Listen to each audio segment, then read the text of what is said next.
नमस्कार मित्रांनो, आठवणीतले दादा या कार्यक्रमात पुन्हा एकदा आपल्या सगळ्यांचं मनपूर्वक स्वागत आहे. मित्रांनो, आज आपण चर्चा करणार आहोत दादांच्या चित्रपटांच्या शीर्षकाविषयी, म्हणजे दादांच्या चित्रपटाची टायटल्स. अरे आता चित्रपटाच्या नावावर काय चर्चा करणार आहे? तुला सांगतो, 2014 मध्ये नवीन सरकार आलं आणि चर्चेला नुसता ऊत आला. गावागावात चर्चा, ट्रेनमध्ये चर्चा, लोकलमध्ये चर्चा, बसमध्ये चर्चा, महिला मंडळात चर्चा, तुला सांगतो हॉटेलमध्ये चर्चा, आणि चाय पे. चर्चा. अच्छा, ती चर्चा होय. अरे बाबा, दरवेळेस वेगवेगळ्या विषयावर चर्चा असते, तीच चर्चा नसते. अरे बाबा, तू कितीतरी वेळा माझ्या बरोबर अनेक विषयांवर चर्चा केली, पण आपण जे बोललो, ज्या गप्पा मारल्या, त्याला चर्चा म्हणतात हेच तुला माहित नाही असं मला वाटतं. असं म्हणतोस?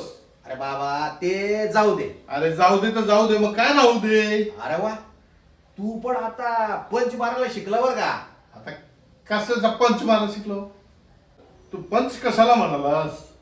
ते काय, ते पंच कशाला म्हणालो हे असं सांगता येणार नाही, पण तुला विनोदाचा टाइम समजला एवढं मात्र नक्की. बरं झालं समजलं, नाहीतर लय अडचण झाली असती बघ. बरं, आता चर्चेला सुरुवात करूया का? करूया की. तर मित्रांनो, आज आपण शाहीर दादा कोंडके यांच्या चित्रपटाच्या शीर्षकाच्या वेगळेपणाबद्दल चर्चा करणार आहोत. अरे मराठी सिनेमा, हिंदी चित्रपट, इंग्लिश पिक्चर ह्याच्यामध्ये वेगळं काय असणार? आता मी बोलू का? बोल की.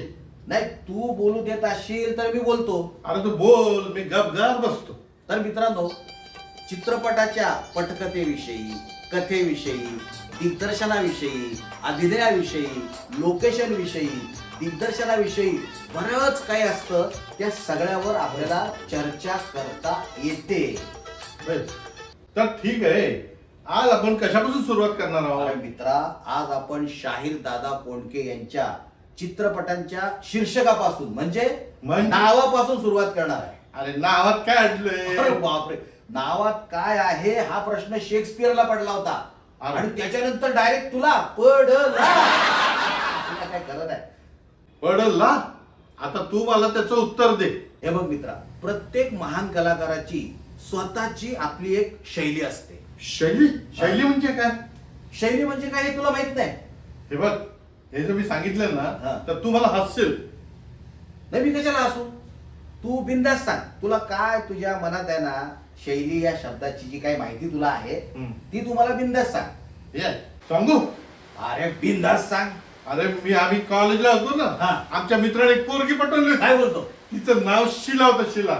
अरे पण शिलाचा इथं काय संबंध? हे बघ, मी तुला आधीच सांगितलं होतं, तू हसशील माझं मी काय बोललो तर. बरोबर, सॉरी. मी काय म्हणतो, तुझ्या काय मनात आहे ना तू सांग. मी अजिबात हसत नाही, मी गप्प बसतो. काय सांगू तुला? तुला काय सांगतो आठवतच नाही बघ मला. माझं वय झालं ना. सांग बरं, मी काय सांगत होतो तुला? बरं झालं बाबा, तुझं वय झालं, तुला काहीच आठवत नाही. बघा मंडळींनो, याला काहीच आठवत नाही, पण त्या शिलाचं नाव मात्र याला अगदी बरोबर आठवतं. काय म्हणता? अरे हो, आठवलं. शिलाचं नाव घेतल्याबरोबर लगेच याची ट्यूब पेटली. काय असतंय, वय झालं ना की माणूस बऱ्याच गोष्टी विसरतो, पण हृदयामध्ये काही गोष्टी असतात, त्याला असं काही करंट मिळालं ना की लगेच आठवतंय बघ सगळं. आता मी बोलू का तू पंच घेत राहणार? काय झालं शिलाचं? माझा मित्र लाडत आल्यावर शैलीला काय म्हणते का? काय म्हणायचं? हे शैली. काय म्हणायचं? काय म्हणायचं? हे शैली. अरे वा, अरे वा. काय हे म्हणायचं? शैली. अजून एकदा. हे तुम्हाला येडा समजतं का? नाही, तू नाही का बोलायचा? ये शैली, ये शैली, ये शैली. ते ना माझ्या कानाला लय गोड वाटायचं, म्हणून मी तुला सारखं म्हणायला हवं. बरं, ते जाऊ दे. पुढं काय? त्याला शैली म्हणतात का? त्याला शैली म्हणत नाही रे बाबा. आता याला कसं सांगू, याला शुद्ध मराठीमध्ये सांगायला पाहिजे. हा, सापडलं. तुला सांगतो, शैली म्हणजे काय माहिती का? शैली म्हणजे स्टाईल. हे मला समजलं. बरं. स्टाईल म्हणजे काय हा.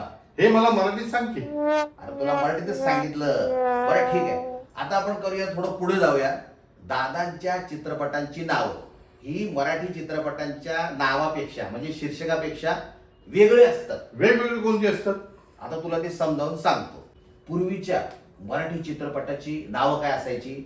अयोध्येचा राजा, राजा हरिश्चंद्र, सती चव्हाण. अरे बाबा सतीश चव्हाण नाही, सतीचं वाण. आणि आमच्या लहानपणी काय माहिती हा. सगळेजण सती चव्हाण, सती सती चव्हाण, सती चव्हाण बोलायचे. आणि मग त्याच्यानंतर दुसरे यायला लागले, सतीचं वाण, सतीची पुण्याई, वटपौर्णिमा. म्हणजे काय, जे काय आपल्या धर्मात काय आहे, जे काय आहे ते धर्मातलं जे आपण करतोय तेच पुन्हा दाखवायचं. आणि ते पण आपण जपायला पाहिजे ना. हे तुझं सगळं बरोबर आहे, पण दादांनी काय केलं? दादांनी मराठी प्रेक्षकांना या सगळ्या अवडंबरामधून, म्हणजे या सगळ्या अंधश्रद्धांमधून बाजूला नेलं आणि माणसाला दुःखमुक्त करणारा आणि त्याला असा खदा हसवणारा असा विनोद महाराष्ट्राला आपल्या दादांनी दिलेला आहे. हे मराठी चित्रपट आले की कॉमेडी, मायरची माणसे, मायरची पाहुणे आणि सासूरशी. अरे काय मराठी चित्रपट! मुंबईचा जावई, मुंबईचा फौजदार, जावयाची जात, सासूवर चढ जावई, बिनकामाचा नवरा. काय बाबा, या सासू सुना नवरा बायको यांची भांडणं, नाहीतर काय देवधर्म, याच्या पलीकडे काही जायलाच तयार नाही. 15-20 वर्षांपूर्वी मला असं वाटतं सगळ्या सिरियलमध्ये हिंदी सासू आणि सुनाचं भांडण अगदी ठरलेलंच होतं. हाँ, क्योंकि सास भी कभी बहू थी. मला हेच कळत नाही, घराघरात त्या सिरियल का चालतात बरं? अरे हा सगळा तमाशा घरात असतोच, पण तोच तमाशा यांना परत पडद्यावर बघायला आवडतो. काय माणसं आहे! अरे सचिन चित्रपट काढायचा. हा सचिन काढायचा ना चित्रपट. कोणता काढणार? नवरा माझा नवसाचा. तो तुफान चालला की नवरा माझा नवसाचा पार्ट 2. आता याच्यात काय गडबड आहे? नवस. नवस म्हणजे काय? अंधश्रद्धा. म्हणजे माणसाला पुढे न्यायचंच नाही, प्रगतीकडे न्यायचंच नाही, माणसाला अंधश्रद्धेमध्ये गुंडाळून ठेवायचं. पण दादांनी मात्र याच्या पलीकडचे चित्रपट काढलेले हा? आहेत. मग सांग बरं कुठले? तुला सांगतो, एकतर या देशातल्या राजकारण्यांनी आपल्या धर्माला राजकारणात आणून देशाची फार वाट लावून टाकली, पण दादांनी अशा पलीकडे चित्रपट काढले. म्हणजे दादांनी कोणते चित्रपट काढले तुला सांगतो? शिक्षण, शिक्षण, अंधश्रद्धा, अंधश्रद्धा, महागाई, महागाई, शेतकऱ्याचे प्रश्न, शेतकऱ्यांचे प्रश्न, कामगारांचे प्रश्न, कामगारांचे प्रश्न. हे सगळे प्रश्न विनोदाच्या माध्यमातून का होईना आपल्या चित्रपटामध्ये मांडले आणि लोकांना न्याय देण्याचा छोटासा का होईना प्रयत्न केलेला आहे. तुझं म्हणणं बरोबर आहे. बरोबर आहे. हा. दादाने एक चित्रपट काढला होता. कोणता? सोंगाड्या. हा. सोंगाड्या एक नाव आहे? तुला सोंगाड्या नावाचा अर्थ माहितीये का? नाही, मला काय माहिती. तुला सांगतोय, सोंगाड्या म्हणजे तमाशामधला असा कलावंत असतोय की जो वेगवेगळ्या व्यक्तिरेखेचे कपडे परिधान करतो आणि लोकांना खदा हसवतो. तुला सर्कस माहितीये की नाही? सर्कस मध्ये एक असतोय जोकर. जोकर काय करतो? आपलं दुःख, आपलं दारिद्र्य बाजूला ठेवतो आणि आलेल्या प्रेक्षकांना आनंद देतो. तसा हा सोंगाड्या आपली गरिबी, आपलं दैन्य बाजूला ठेवून तमाशामध्ये आलेल्या लोकांना काय मजा करायला देतो. त्याला म्हणतात सोंगाड्या. आता कळलं का तुला? कळलं. हे तर लय भारी आहे. हे तर मला मुळीच माहित नव्हतं. आणि मराठी भाषेत सोंगाड्या या शब्दाचा आणखी एक अर्थ आहे. तो कोणता? म्हणजे सोंगाड्या म्हणजे धूर्त, चालबाज, कावेबाज, दुसऱ्यांदा फसवणारा. गावात असतोच एखादा माणूस लोकांना फसवणारा, तर तो जो दिसला ना ते एकमेकांना सांगतात, अरे तो चाललाय सोंगाड्या. असं? हा. सोंगाड्या म्हणजे वेगवेगळ्या प्रकारची सोंग घेणारा आता आलं असतो. का तुझ्या लक्षात? आता लक्षात आलं की. आयला तू आता हुशार व्हायला लागला. अरे तुझ्या संधी राहिलं मी हुशारच होणार की. अरे वा वा वा. तो एक चित्रपट आहे, कोणचा? त्याचं नाव आहे एकटा जीव सदाशिव. मग त्याचं काय? त्याचं काय? एकटा जीव सदाशिव ही मराठी भाषेतली म्हण आहे. म्हण? म्हण आहे. अरे, याचा अर्थ काय माहिती का? हम्म. एखादा माणूस ना लग्न करत नाही, पण आयुष्य असं एन्जॉय करतो, मजा करतो, त्याला पाहिजे तसं जगतो. लोक म्हणतात तो काय बाबा एकटा जीव सदाशिव. दादांनी म्हणीवर एकच तर चित्रपट काढला. दादांनी म्हणीवर एक नाही 2-4 चित्रपट काढलेत. म्हणजे एक चित्रपट कोणता? एकटा जीव सदाशिव सदाशिव. झाला तो. दुसरा चित्रपट काढला, म्हण होती बघ, आंधळा मागतो एक डोळा आणि देव देतो 2 डोळे. दादांनी ती म्हण बदलून टाकली आणि चित्रपट काढला आंधळा मारतो डोळा. डोळा. म्हणजे हा कोणता अलंकार आहे माहिती का मराठीतला? कोणता? अतिशोक्ती अलंकार. अतिशोक्ती. नंतर दुसरा एक म्हण आहे दुसरी, बोट लावीन तिथं सोनं. हाय, बोट लावीन नाही, हात लावीन तिथं सोनं. त्याला पण दादाने बदलून टाकलं आणि त्याने काढला पिक्चर बोट लावीन तिथं गुदगुल्या. गुदगुल्या. आणि मला असं वाटतं हा दादांचा सगळ्यात विनोदी चित्रपट, Live शब्दाला विनोद. अजून एक काढला म्हणीवरून त्यांनी चित्रपट, हा, आली अंगावर घेतली शिंगावर. हा, फक्त काय केलं त्यांनी, ती अख्खी म्हण नाही घेतली, फक्त एवढंच घेतलं, आली अंगावर. आली अंगावर. अरे बाबा, मराठी भाषेचा लय अभ्यास दादांचा आणि मराठी भाषेवर दादांचं खूप प्रेम होतं. दादाने एक चित्रपट काढला, मुका घ्या मुका. त्याचं काय? अरे मुका घ्या मुका हा म्हणजे दादांचा आवडता एक अलंकार आहे, शब्दश्लेष अलंकार. त्याचं नाव त्यांनी घेतलं त्याच्यामध्ये. मुका घ्या मुका म्हणजे काय, तर आमचं पोरग मुक आहे, त्याला घ्या.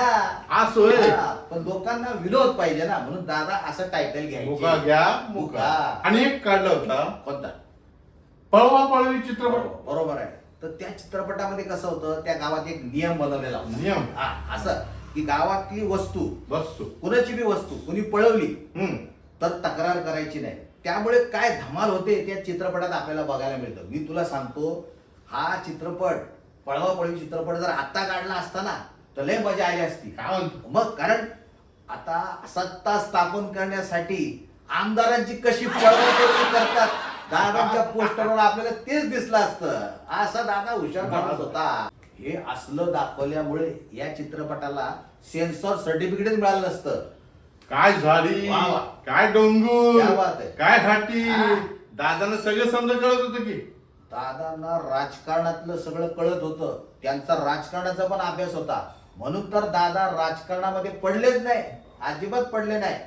योगा घरात मध्ये दादा पोस्टमन होते. आणि त्याच्या नंतर एक चित्रपट आला, मला असं वाटतं माहेरची साडी. माहेरची साडी. माहेरची साडी इतका चालला, लोकांना वाटलं की आता दादा सासरचं धोतर चित्रपट काढणार. हा. आणि दादांनी प्रेक्षकांना नाराज केलं नाही, त्यांनी चित्रपट काढला सासरचं धोतर. सासरचं धोतर. हे असं आहे दादांच्या चित्रपटाचं वेगळेपण. आणखी काय वेगळं?